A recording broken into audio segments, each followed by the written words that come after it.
Fala galera ligada na G-Fight, Marcel Alcântara novamente aqui para tocar o nosso quadro semanal Luta a Luta com a G-Fight, esse quadro em parceria com a Rubet, que a gente sempre faz semanalmente aqui analisando lutas, dando prognósticos e dando a visão do nosso especialista diretamente de Las Vegas, novamente voltando para Las Vegas, né, Diego? Depois de uma semana aí, quase uma semana em Salt Lake City acompanhando o UFC 291. Tudo bom, Diego? Tudo bom, Marcel? Exatamente. Estive em Salt Lake City, Utah, aqui do ladinho de Nevada, acompanhando o card do UFC 291. Card interessante, algumas histórias para contar, mas vida que segue. E é isso. Mais um episódio do Luta a Luta em parceria com a Rubet. O link da nossa parceria, a G-Fight com a Rubet, está na descrição. Se você quiser conferir, fazer uma fezinha, seja maior de 21 anos, aposte com responsabilidade. E se quiser dar essa moral para a gente da G-Fight, o link está na descrição. Parceria com a Rubet. Vamos que vamos.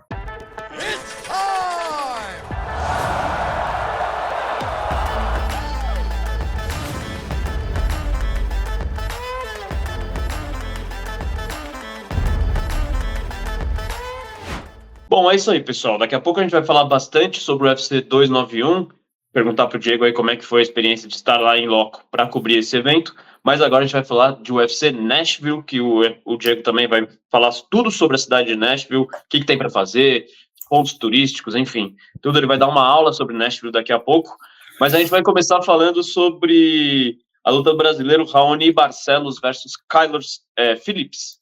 O americano Phillips, com 28 anos, 10 vitórias, 2 derrotas no cartel, 4 vitórias e apenas uma derrota no UFC, decisão dividida contra Raulian Paiva.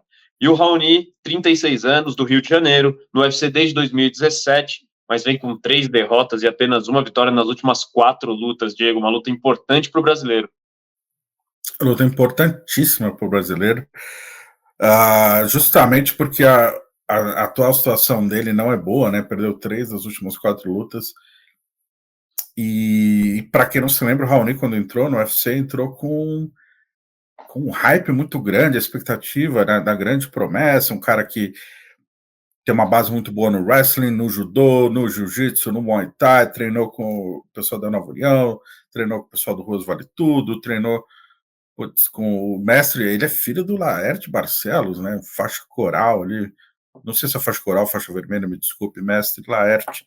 Mas treina desde moleque, assim, o Raoni chegou com essa pompa toda, venceu as primeiras lutas, passou a ter muita dificuldade para encontrar um atleta que topasse enfrentar ele justamente pelo risco e a pouca recompensa que ele oferecia.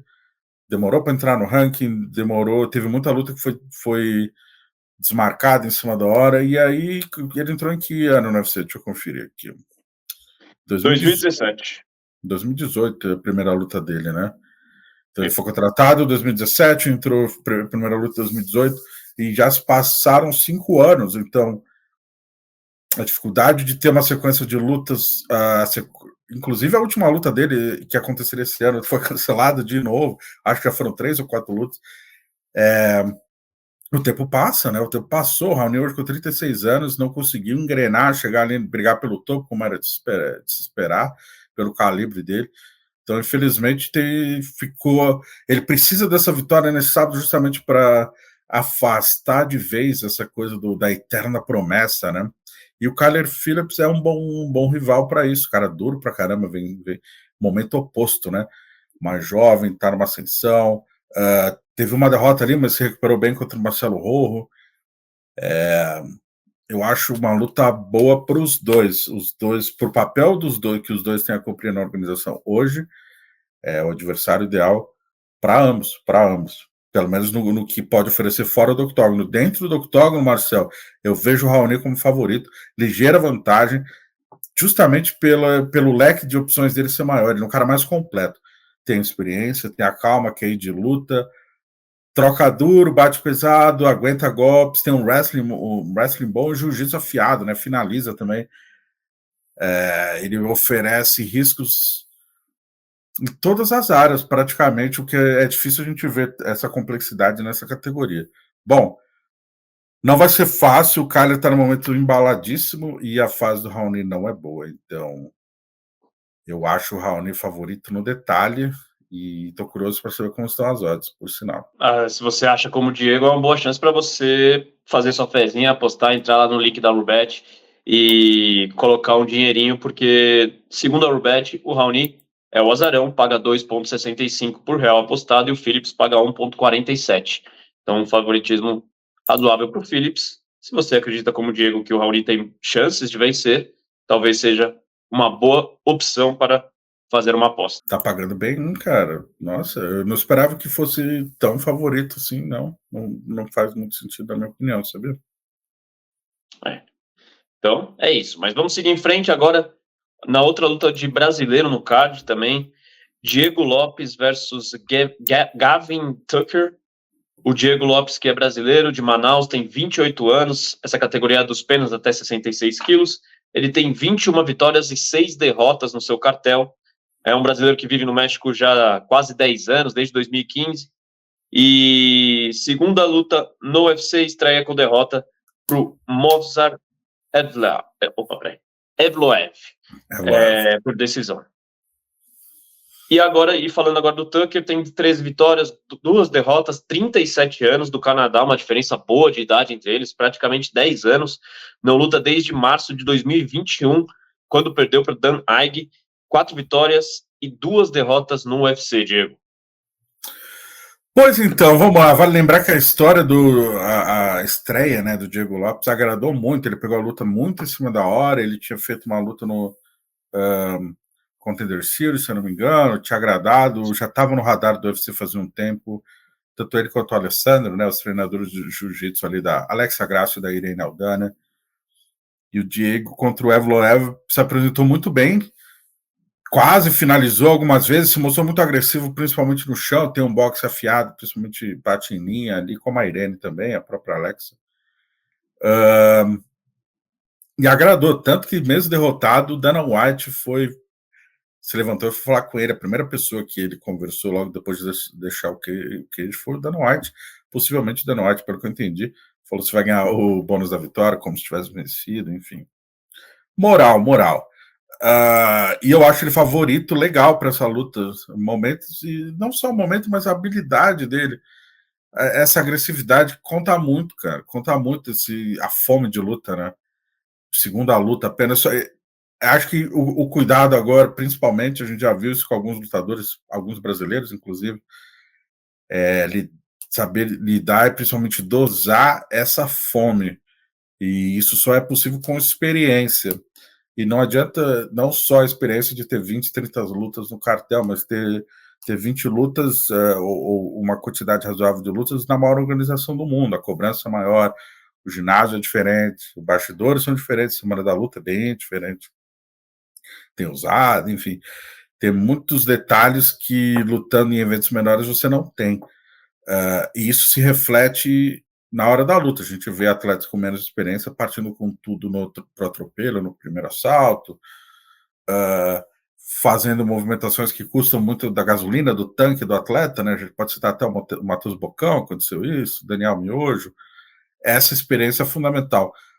E eu digo isso porque o Diego Lopes é um atleta muito agressivo, então eu espero que ele tenha mais uma... Até por trabalhar muito tempo com a Alexa, com a Irene Aldana, que são atletas que aprenderam, já estão no UFC há muito tempo, o Diego está nos bastidores do UFC há muito tempo, então eles aprenderam a dosar ter mais, acentuar o que de luta. Por isso, eu acho que o Diego larga como favorito, legal para essa luta, chão muito habilidoso e agressividade em dia. Acho que a fome de luta dele, a fome de vitória, vai fazer diferença para ele mostrar a que veio.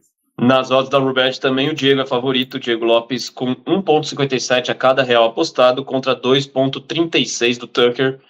Não é assim uma diferença enorme, mas é um favoritismo, claro, para o brasileiro.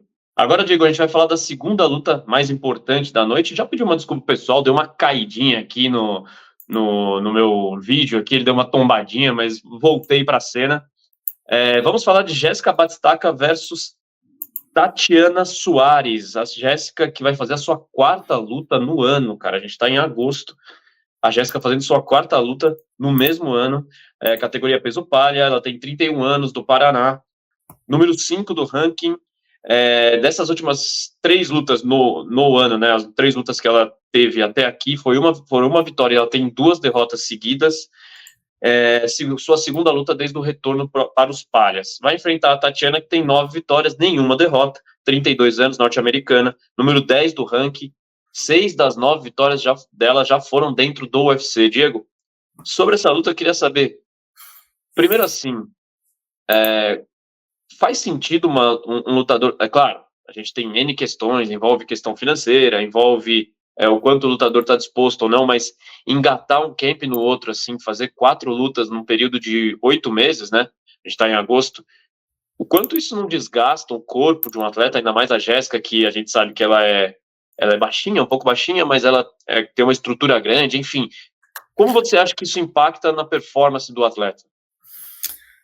Bom, claro, como você mencionou, depende de atleta, de atleta para atleta, de caso para caso. O Donald Cerrone era um cara que fazia isso bastante. Acho que a gente pode citar o caso da Jéssica. Vamos lá, ela começa o ano lutando contra a Lauren Murphy na categoria até 57 quilos, vence bem. Logo depois aceitou uma luta em cima da hora para lutar em Las Vegas, também na categoria até 57 quilos, perdeu. E aí tem a parte financeira, mas aí dá para dizer que foi um erro porque, poxa, ela tinha uma lesãozinha na mão, não fazia sentido arriscar essa sequência, ela vem de 3 vitórias seguidas, enfim, mas teve uma renovação contratual em cima, foi um planejamento que eles optaram. Aí foi em fevereiro, só que aí em maio ela já enfrenta a Yan Xiaonan, e aí poxa, atleta duríssima, estilo de jogo bem ruim para Jéssica, e voltando a fazer o corte de peso. Então, depois de 2 lutas, ter um hiato de 3 meses para já lutar, voltando a fazer o corte de peso, né? Pode ser que tenha sido em cima, pode ser que não, mas, enfim, em algum momento... É difícil, porque a Jéssica perde bastante peso, né, para lutar até 52 quilos. Voltando, eu acho que o primeiro equívoco, na minha opinião, isso eu já escrevi na minha coluna no UOL, até sobre a Amanda Ribas, por exemplo, eu não sou muito fã, eu não acho correto atletas com já uma longa milhagem no UFC subirem e descerem de categoria, né, se apresentarem em 2 categorias diferentes. O foco, na minha opinião, a longo prazo, se o foco for no cinturão, a recompensa é maior. E a própria continuidade da carreira, né? Essa oscilação, acho que oscila muito, questão de resultados também, a gente viu isso com a Jéssica e com a própria Amanda. Então, caso a caso, eu não tenho informações diretas do camp, não estou dia a dia com a Jéssica, não sei, vamos supor, de maio para agora agosto, são outros 3 meses, mais um corte de peso, outra viagem, agora que a Jéssica mora no Brasil, né? Como atleta contra uma atleta invicta, é duro, até porque ela está enfrentando atletas do top de linha, né? Tirando a Lauren Murphy, a Erin, a revelação da categoria 57, a Yan Xiaonan, top 5, agora a Tatiana, uma invicta, brabíssima. Acho difícil, cara, acho que ela como atleta, ela não nega adversários e é isso que se espera do atleta.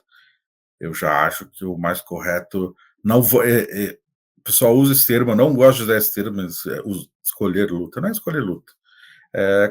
Comprar as guerras, né? As batalhas.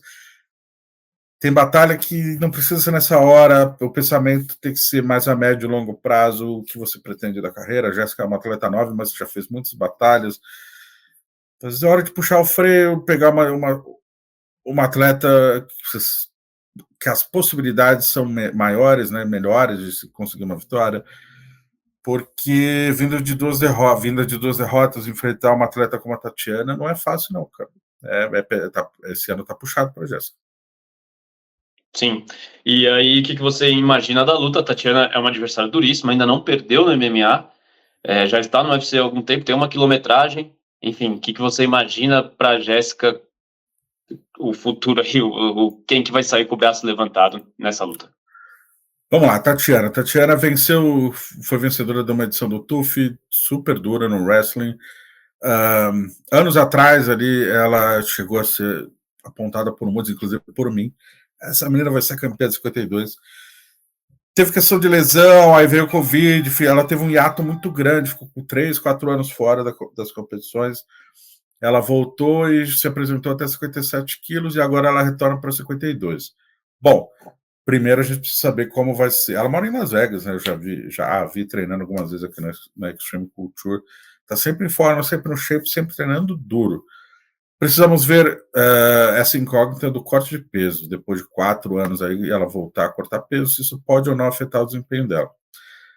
Nas condições normais, de temperatura e pressão ali, para a galera que estuda química, CNTP, se esse corte de peso não interferir, Marcel, a Tatiana é favorita, na minha visão. Tem um favoritismo bom, de razoável para bom para essa luta. E justamente pelo estilo de luta.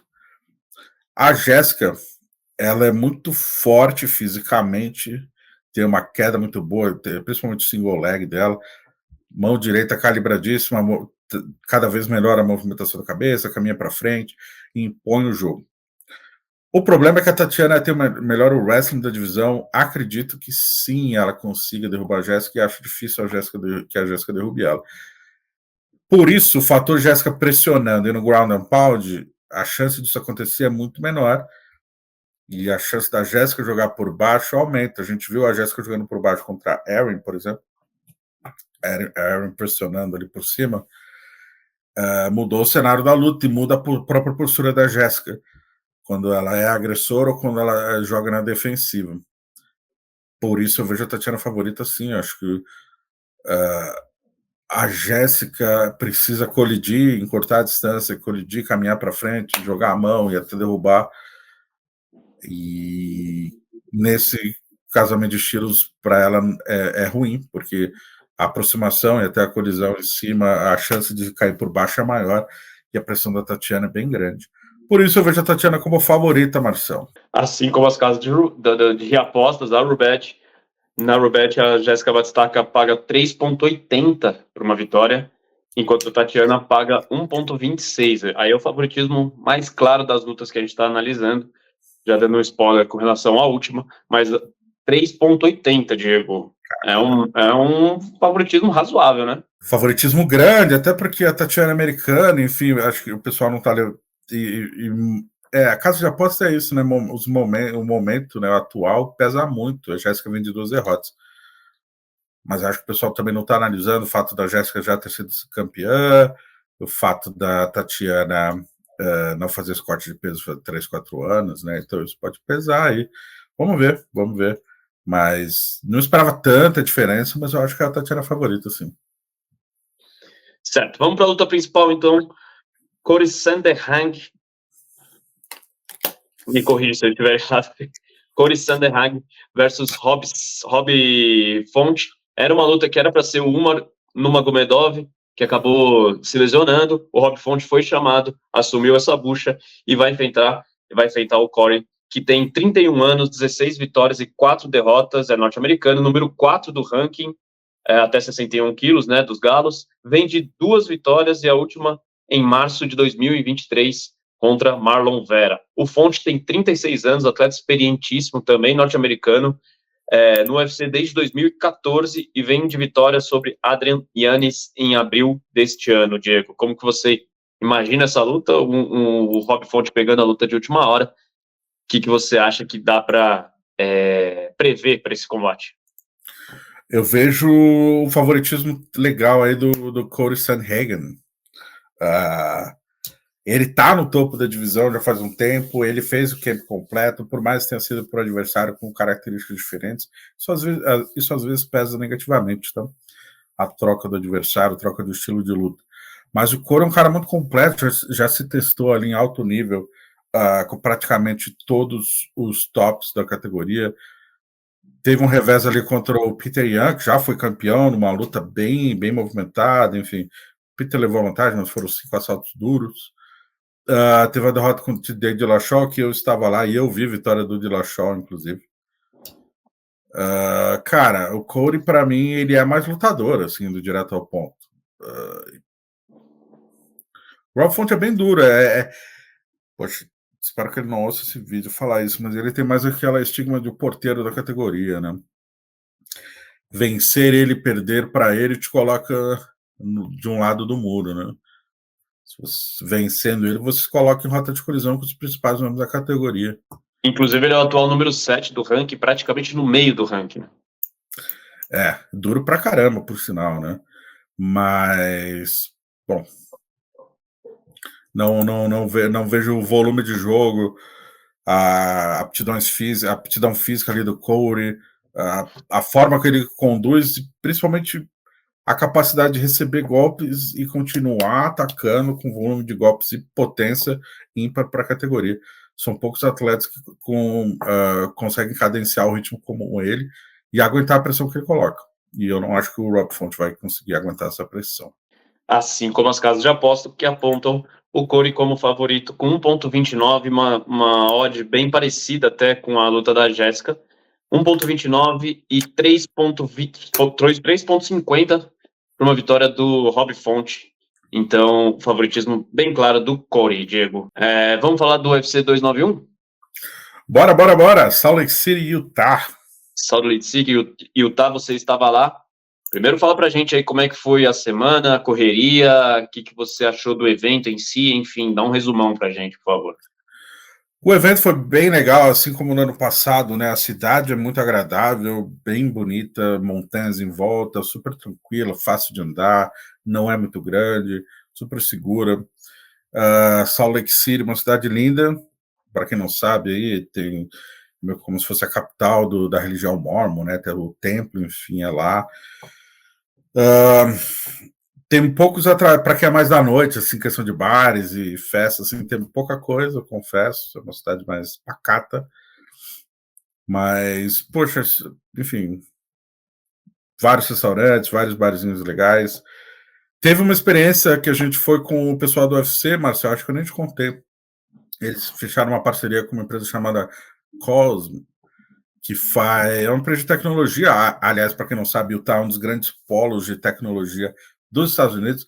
Essa empresa fechou parceria com o UFC e iniciou a construção de 2 arenas, uma em LA e uma em Dallas, para exibição de eventos esportivos. Eles também têm parceria com a NBA, com a NFL, com o college de futebol americano. Basicamente é um domo gigante. Não é bem o telão, é como se tudo na sua frente, inclusive o teto e o chão, assim, pelo menos o que estiver na sua frente, 20 metros de altura, toda a largura, e em 8K. Então, e as câmeras são nas melhores posições possíveis.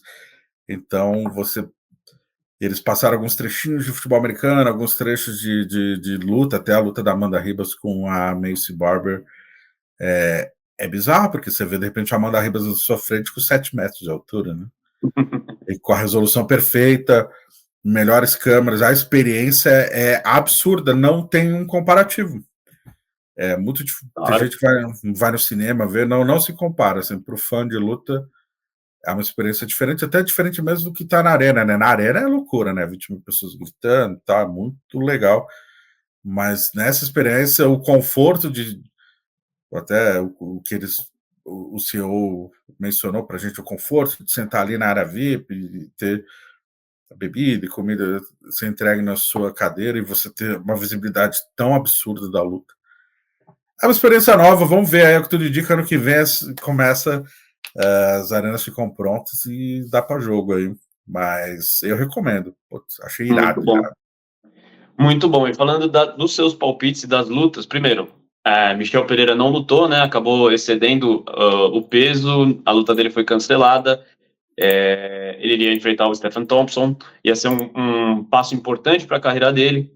Até algumas pessoas no vídeo que você subiu entrevistando ele antes da luta, alguns fãs aí do Michel, alguns dos nossos inscritos no canal falaram que ele estava mais seco, né? Assim, seco no sentido no tratar com você, na entrevista, não estava tão irreverente como ele geralmente é, enfim, respostas curtas. Como você sentiu ele naquele momento? Não, eu já tinha falado com ele antes, eu sabia que o código de peso era grande, mas naquele momento tem uma questão, né? Porque o Michel fala muito alto.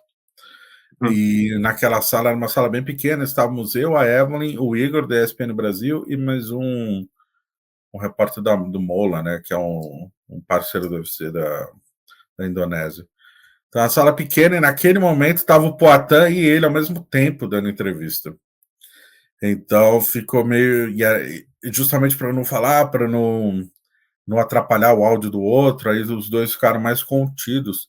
Entendi. E é que o Poatan ele já é mais contido por natureza, e o Michel, justamente por ser mais eufórico, acho que ficou essa discrepância. Mas não, achei ele tranquilo.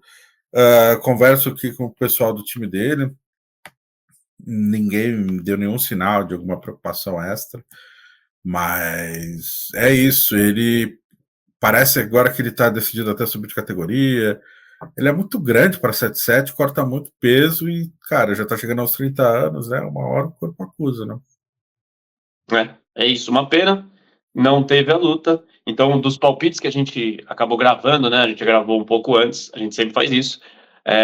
Essa luta não foi para conta, mas das outras 4 lutas, o Diego teve um bom desempenho, acertou 3 delas, errou a última.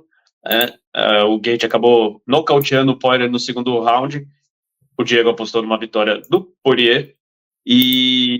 Mas o resto, vitória do Holland, vitória do Green e vitória do Poatan, Diego. Sim, o Poatan era até azarão, né? Eu lembro que quando eu fiz o palpite, eu não entendi muito o fato dele ser azarão, mas ele era azarão para a luta. Assim como o Justin Gate, me pegou de surpresa, ele perdeu o primeiro assalto e no segundo encontrou um chute lindo ali que levou a nocaute o nosso querido Dustin Poirier. Lutas são lutas, né? Momentos, qualquer falhinha, qualquer brecha que você possa aproveitar pode mudar o rumo da luta por completo. Tivemos uma luta do Tony Ferguson que teve alguns momentos bons ali no começo da luta, enfim, mas foi dominado, foi até um pouco triste de assistir. É um cara que eu acompanhei a carreira por muitos anos, a carreira inteira dele no UFC, desde do TUF, e a forma como ele vem se apresentando, 6 derrotas seguidas. Não gosto quando o jornalista diz que atleta tem que parar, é um pouco prepotente, né? Mas é mais uma preocupação pelo estado físico, a quantidade de lutas que ele já fez, a quantidade de danos que ele vem sofrendo. Então, eu confesso que eu tenho essa preocupação, sim. E qual foi a outra? Bom, não lembro qual foi a outra luta. O Kevin Holland. O Holland venceu o Michael Chiesa. O Chiesa, né? Isso aí foi babado. Isso aí estava na cara que ia acontecer. Mas é isso, eu ainda estou na busca de gabaritar um evento aí, sempre, a imensa maioria dos cards eu erro uma, tem sempre alguém no meu caminho aí, vamos ver se eu gabarito esse sábado, Marcelo. Para quem não acompanhou os vídeos passados, nas últimas 2, pelo menos, que se eu não me engano, o Diego acertou 4 e errou 1. Então, tá em busca aí do card perfeito, mas ainda não conseguiu. Agora, se você seguir as dicas do Diego, talvez um dia ele vai chegar lá e tá se dando melhor do que tá se dando mal, né? E aí, é isso. Por enquanto é isso, pessoal. Semana que vem a gente volta. Juro, não vou derrubar a câmera semana que vem. E o Diego vai continuar a sua empreitada rumo ao 100%. Obrigado, Diego. Até a próxima, hein? Até a próxima, Marcel. Quem quiser de novo aí acompanhar o nosso trabalho e a nossa parceria com a Rubet, o link está na descrição. Se inscreve por lá e para dar essa nossa moral aí com o pessoal da Rubet que está patrocinando esse quadro Luta a Luta. Valeu!